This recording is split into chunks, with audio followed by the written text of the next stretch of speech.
రాజకీయాల్లో కేవలం అవసరాలు మాత్రమే ఉంటాయి. మాటలు, నిజాయితీ, నిబద్ధత ఉంటాయి అనుకోవడం మాత్రం మనదే తప్పవుతుంది. వాస్తవానికి ఆంధ్రప్రదేశ్లో అధికారంలో ఉన్న కూటమి ప్రభుత్వం ఎప్పటికీ ఇలాగే జతకట్టి ముందుకు పోతుందా? ఖచ్చితంగా అనుమానమే. 2014లో ఇలాగే గెలిచిన కొద్ది రోజులకే విడిపోయిన సంగతి చూసాం. ఖచ్చితంగా రాబోయే 5 ఏళ్ళు చంద్రబాబు ఇలాగే జతగట్టిన పవన్ కళ్యాణ్తో బీజేపీతోనే ఇలాగే అడుగులు వేస్తారా ముందుకు అంటే మాత్రం చాలా పెద్దగా అంచనా వేయకూడదు. రాజకీయాల్లో కేవలం గెలుపు కోసం, వాళ్ళ అవసరాల కోసం ఎంత దాకైనా పోతుంటారు. అందులో ప్రముఖంగా చంద్రబాబు నాయుడు లాంటి రాజకీయ నాయకుడు అయితే మరీ ముఖ్యంగా తన అవసరాలు, తన అడుగు ఎటుంటే అటువైపు ఖచ్చితంగా కనబడుతుంటుంది. గడిచిన 40 ఏళ్ల రాజకీయ చరిత్రలో మొత్తం కూడా తన అవసరం మేరకే తన రాజకీయం ఉంటుంది తప్ప రాజకీయాల కోసం తానేం పెద్దగా దిగొచ్చిన కార్యక్రమాలు ఎప్పుడు ఎక్కడ చేసే పరిస్థితి ఉండదు. రాజకీయాల్లో ఇలాంటి పరిస్థితులు నెలకొన్న ఈ క్రమంలో ఆంధ్రప్రదేశ్లో జరుగుతున్న పరిస్థితులను బట్టి ఆలోచిస్తుంటే త్వరలోనే కూటమి చాప్టర్ క్లోజ్ అయ్యే దిశగా అడుగులు కూడా బీజం పడినట్లే అనుకోవాలి. మొట్టమొదట ప్రజలకిచ్చిన హామీలు. ఇక్కడ కేంద్రం జగన్ వైపు అడుగులు వేస్తుంది అని చెప్పాం. ఎందుకు అంటే కేంద్రం జగన్ వైపు అడుగులు వేయగలిగితేనే రాబోయే రోజుల్లో ప్రజల వైపు ఉన్నట్టు ఉంటుంది తప్ప ఇలాగే కూటమిలో ముందుకు కొనసాగితే మాత్రం అందరూ కలిసి ప్రజలను మోసం చేశారు అనే లిస్టులో మాత్రం బీజేపీ, ఎన్డీఏ సర్కార్ కూడా గట్టిగానే నమోదు చేసుకునే పరిస్థితి ఉంటుంది. చంద్రబాబు, పవన్ కళ్యాణ్ ఇద్దరూ కలిసి మేనిఫెస్టోని ఎన్నికలకు ముందు ప్రకటించారు. కానీ దాని పేరు మాత్రం కూటమి మేనిఫెస్టో అన్నారు. కూటమి అంటే ఎవరు? బీజేపీ వాళ్ళు కూడా అందులో ఇన్వాల్వ్ కావాలి. కానీ అప్పుడు చాలా చాకచక్యంగా ఎన్డీఏ సర్కార్, బీజేపీ పెద్దలు మాత్రం ఆ మేనిఫెస్టో ప్రకటించే సమయంలో చాలా వ్యూహాత్మకంగానే అడుగులు వేశారు. కనీసం వాళ్ళు ఆ మేనిఫెస్టోను పట్టుకొని ఉన్న ఫోటో కూడా దిగలేదు. బీజేపీకి సంబంధించిన లీడర్ నిలబడి ఉన్నప్పటికీ చంద్రబాబు, పవన్ కళ్యాణ్ ఇద్దరే మేనిఫెస్టోను విడుదల చేశారు.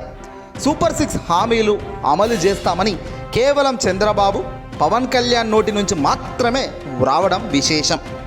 దేశ ప్రధాని నరేంద్ర మోదీ, కేంద్ర హోంశాఖ మంత్రిగా ఉంటున్న అమిత్ షా గారు ఎన్నికల సమయంలో ప్రచారం కోసం ఆంధ్రప్రదేశ్ రాష్ట్రానికి వచ్చిన కూటమి జతగట్టి వీళ్ళందరూ చేయి పట్టుకొని పైకి లేపిన మోదీ నోటి నుంచి కానీ, అమిత్ షా నోటి నుంచి కానీ చంద్రబాబు, పవన్ కళ్యాణ్ ప్రకటించిన కూటమికి సంబంధించిన మేనిఫెస్టోలో మేము కూడా అమలు చేసి తీరుతాము, ఆ మేనిఫెస్టో చాకచక్యంగా జరుగుతుంది అని నమ్మకం ఇచ్చే ప్రయత్నం చేయడంలో వాళ్ళు అప్పుడే వెనకడుగు వేశారు. చంద్రబాబుకు షాక్ ఇస్తూ ఆనాడు మోదీ కానీ, అమిత్ షా కానీ ఎవరు కూడా సూపర్ 6 అనే పేరు కూడా ఎత్తే పరిస్థితి లేదు. కేవలం కేంద్ర ప్రభుత్వం చేసిన రాష్ట్రంలో ఏ మంచి కార్యక్రమాలు ఉంటాయో దాన్ని చెప్పేసి చేతులు అయితే దులిపేసుకున్నారు. కానీ ఇప్పుడు కూటమి నేతలు చేస్తున్న ప్రతి అడుగు కేంద్రం రివర్స్ యాక్షన్ చేస్తుంది. మరీ ముఖ్యంగా కేంద్రం చాలా వ్యూహాత్మకంగా అడుగులు వేస్తూ జమిలీ ఎన్నికలను తెస్తాం, 1 నేషన్ 1 ఎలక్షన్ అనే కాన్సెప్ట్ను తెరపైకి తెస్తాం, తద్వారా దేశమంతటా ఒకేసారి ఎన్నికలు జరుగుతాయంటూ కూడా కొత్త వాదనను తెరపైకి తెస్తుంది. ఇక్కడ చంద్రబాబుకు పొసగడం లేదు. 1 నేషన్ ఏంటయ్యా, మేము ఎక్కడికి పోవాలి, మరో 2-3 ఏళ్లలో ఎన్నికలు అంటే హామీలు ఏమి అమలు చేసే పరిస్థితి మా దగ్గర లేదు, డబ్బా మీరు ఇచ్చే పరిస్థితులు లేరు, ఎలా చేసేది అంటూ చంద్రబాబు మోదీపై ఆగ్రహిస్తున్నారు. ఇటుబో అటుబో ఇదంతా కూడా మొదటికే మోసం తెచ్చే కార్యక్రమం తప్ప మరొకటి లేదు. దీన్ని డైవర్ట్ చేసేందుకు ప్రతినిత్యం చంద్రబాబు చాలా ప్లాన్డ్గా ఒకటి వెనుక ఒకటి ఏదో ఒకటి హంగామా సృష్టిస్తున్నారు. ప్రస్తుతం ఏపీలో టీటీడీ లడ్డు వివాదం కొనసాగుతుంది. ఈ లడ్డు వివాదం కూడా అందరికీ ప్రజానికం చంద్రబాబునే తప్పుపడుతున్నారు. చంద్రబాబు హయాంలో జూలై 6వ తేదీన వచ్చిన ఒక 10 ట్యాంకర్లలో 6 ట్యాంకర్లు బాగున్నాయి, 4 ట్యాంకర్లలో మాత్రం కల్తీ నెయ్యి దొరికింది. ఆ కల్తీ నెయ్యి దొరకడంతో వెనక్కు పంపించాం లారీలని వాళ్ళే చెప్తూ, పైగా లడ్డూల్లో మాత్రం కల్తీ కలిసింది అనేది మాత్రం ఒక నిరాధారణ ఆరోపణ బలం చేకూరుస్తూ పవన్ కళ్యాణ్, చంద్రబాబు ఊదరగొడుతూ ప్రచారాలు చేస్తున్నారు. దీనికి సంబంధించి ఏకంగా కేంద్ర పెద్దలు, దేశవ్యాప్తంగా ఉన్న ఇతర రాజకీయ పార్టీలకు సంబంధించిన ముఖ్య నేతలు సైతం ఆగ్రహిస్తున్నారు. ఏం మనిషివయ్యా అంటూ చంద్రబాబును కడిగి పారేస్తున్నారు. ఏపీలో జరుగుతున్న తప్పులు, ఇచ్చిన మేనిఫెస్టోల గురించి మాట్లాడాల్సిన చంద్రబాబు ఇలా లేనిపోని అబండాలు, నిరాధారణగాని ఆరోపణలను పట్టుకొని ముందుకు అడుగులు వేస్తూ గమ్యానికి చేరుకోవాలా లేదంటే మధ్యలో ఆగిపోవాలా అన్నట్టుగా తన రాజకీయ అడుగులు పడుతున్నాయి. దీనిపై తాజాగా కూడా తెలుగుదేశం పార్టీ చంద్రబాబు నాయుడు గారిపై మాజీ రాజ్యసభ సభ్యుడు, మాజీ కేంద్ర మంత్రి సుబ్రహ్మణ్య స్వామి గారు తీవ్ర స్థాయిలో కూడా ఆరోపించారు.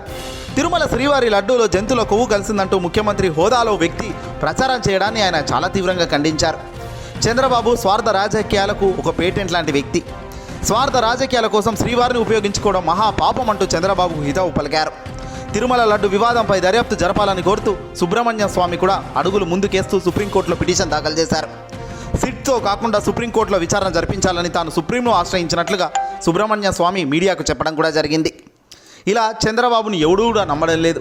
చంద్రబాబు దుష్ప్రచారాలు, చంద్రబాబు రాజకీయ లబ్ధి కోసం ఎంత దాకైనా పోయే విధానం చరిత్రలో అందరికీ తెలిసిందే.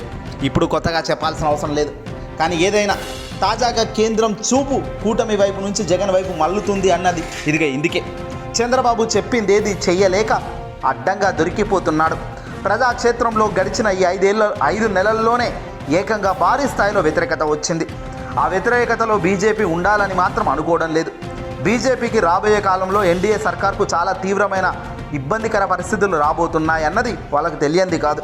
మరి ఇదే సందర్భంలో చంద్రబాబును ఇతరులను పట్టుకొని 2024లోనైతే బయటపడ్డారు. కానీ రాబోయే కాలంలో మాత్రం చాలా క్లిష్ట పరిస్థితి వస్తుంది. అందులో చంద్రబాబు లాంటి రాజకీయ నాయకుడిని పట్టుకొని ఎంతకాలం ముందుకు పోలేము. కాబట్టి వైఎస్ఆర్సీపీ పార్టీకి బలమైన ఓట్స్ బ్యాంక్ ఉంది. కాస్త జగన్ రాబోయే కాలంలో అడుగులు వేగం చేస్తే మళ్ళీ తాను కోల్పోయిన 10% ఓటు బ్యాంకును తాను తెప్పించుకోవడం పెద్ద మ్యాటర్ కాదు. అందులో కేంద్రం వైపు జగన్ గడిచిన అధికారంలో ఉన్నప్పుడు 5 ఏళ్ళు బాగానే ఉన్నారు. అధికారం దిగిపోయినప్పటికీ ఈ పొద్దుకు జగన్ కేంద్రంపై పల్లెత్తు మాట అనకుండా జాగ్రత్తగానే మెదులుతున్నారు. సరే, కారణాలు ఏవైనా కావచ్చు, కానీ పద్ధతి, ప్రణాళిక, ఒక విలువ, విశ్వసనీయత అనే పేర్లకు కట్టుబడి అయితే ఉన్నాడు జగన్ అనేది మాత్రం ఇప్పటికీ ప్రజానికం గట్టిగానే నమ్ముతున్నారు. చంద్రబాబు మాదిరిగా ఆ నిరాధార ఆరోపణలు ఎంత దాకైనా పిచ్చిగా వాగడం మాత్రం జగన్ ఏ పొద్దు చేయలేదు. వీటి మూలంగా రాబోయే కాలంలో జగన్ వైపు కేంద్రం మల్లుతుంది. కూటమి చాప్టర్ అయితే డే 1 నుంచే క్లోజ్ అయ్యే దిశగా అడుగులు పడుతున్నాయి. మరికొద్ది రోజుల్లో ఇంకా కాస్త పాపాలు పెరిగి, ఇంకా కాస్త అబద్ధాలు ఇలాగే ప్రచారాలు చేస్తూ అవో ఇవో చేస్తూ ముందుకు అడుగులు వేస్తూ ఖచ్చితంగా కూటమి చులకన అయిపోతుంది. ప్రజలు కూటమిని ప్రశ్నల వర్షం ఇప్పటికే కురిపిస్తున్నారు. ఇచ్చిన ఏ ఒక్క హామీని అమలు చేసే పరిస్థితుల్లో చంద్రబాబు లేకపోగా ఇలాంటి దుర్మార్గపు వ్యాఖ్యలు చేస్తూ హిందువులందరినీ రెచ్చగొట్టే కార్యక్రమం చేస్తున్నారు. మీరు క్రిస్టియన్లు కదా, మీరు ముస్లింలు కదా, బయటికి రండిరా అంటూ పవన్ కళ్యాణ్ రెచ్చగొడుతున్నారు. టాలీవుడ్ ఇండస్ట్రీకి కూడా పవన్ కళ్యాణ్ రెచ్చగొడుతున్నారు. అవసరమైతే మాకు మద్దతు ఇవ్వండి, లేదంటే లేదు, మూర్చుకొని ఇంట్లో కూర్చోండి అంటూ పవన్ మాట్లాడుతున్నాడు. అంటే మీరు చెప్పేది అబద్ధమా నిజమా అన్నది కూడా ఆలోచన చేయకుండా మీకు మద్దతుగా ఇచ్చుకుంటూ పోవాలయ్యా. ఇంత దారుణంగా వీళ్ళ వ్యాఖ్యలు, వీళ్ళ వ్యవహార శైలి ఉన్నప్పుడు ఎవరు కూడా మద్దతు ఇచ్చే పరిస్థితి లేదు. అయినా ఒకటి మద్దతు ఇవ్వాలని మనం అడగాలా? ఒకరి మద్దతు ఇవ్వాలని మనం కోరాలా? వాస్తవం ఏంటి, నిజమేంటి అనేది ప్రజలు చూడట్లేదా? అలా చూసినప్పుడు ప్రజలు ఎందుకు బయటకు రారు? ఎందుకు ప్రభుత్వాన్ని ప్రశ్నించరు? కానీ ఇక్కడ ప్రశ్నించేదే రివర్స్లో ప్రభుత్వాన్ని. ప్రభుత్వం ఏదో మంచి చేస్తే ప్రతిపక్షం మీద ఆరోపణలు రావడం లేదు. ప్రభుత్వం వైపే ఆరోపణలు వస్తున్నాయి. ప్రభుత్వంనే చీల్చి చెండాడుతున్నారు. శ్రీ శ్రీ శ్రీ కలియుగ దైవం శ్రీ వెంకటేశ్వర స్వామి గారిని ఇంత దారుణంగా దూషిస్తున్న వాళ్ళు నిజంగా వీళ్ళు మనుషులేనా అంటున్నారు హిందూ ధర్మ పెద్దలు. ఏదేమైనప్పటికీ కూడా జరిగింది తప్పు అంటున్నారు. కానీ దానిపై విచారణ అంటే భయపడుతున్నారు. సిట్ దర్యాప్తు అంటున్నారు, ఐజీ స్థాయి వ్యక్తిలో దర్యాప్తు అంటున్నారు. కానీ ఇదంతా వ్యవహారం మొత్తం కూడా చంద్రబాబు చేతిలో పెట్టుకుంటున్నారు. దీన్ని బయటకు ఎందుకు పంపించడం లేదు?